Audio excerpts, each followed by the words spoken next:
Aloha and welcome to this module on functional programming. I am super psyched about this module because for those of you coming from a kind of elementary Java and C++ background, there are things about functional programming that will just blow your mind and make you never want to go back to a language that doesn't support them, because basically it makes programming so much more fun because you can program so much more quickly, efficiently, and with less lines of code. That's what functional programming promises.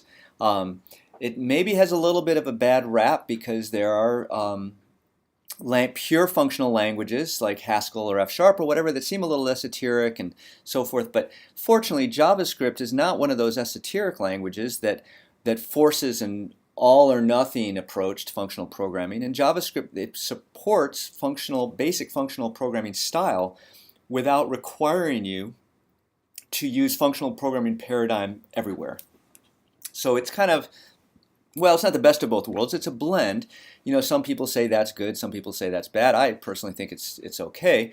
And what I want to do in this module is give you a sense for it in combination with a tremendously useful library called JavaScript called Underscore. So it starts with a 32-minute screencast. I tried to make this as fast and easy as I could. I'm sorry that this is 32 minutes long. Go out, get yourself a coffee. Really focus on this because there are some really mind-changing ideas in this screencast. Not like I'm so smart or anything. I'm just talking about stuff that much smarter people thought up a long time ago. But I think for many of you, it's going to really could profoundly change the way you think about programming. That's how intense functional programming is.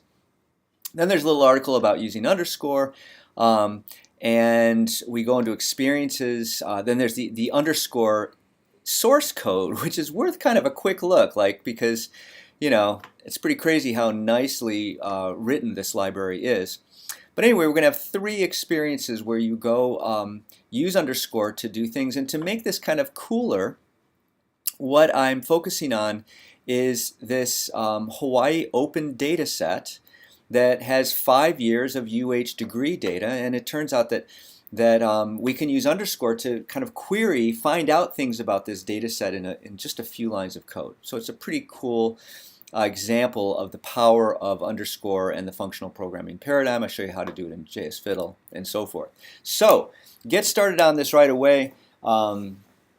Because I think for some of you at least, it's going to take a little bit of thinking, to kind of wrap your brain around this whole functional programming thing. But once you do, you're going to be so happy you did. See you soon.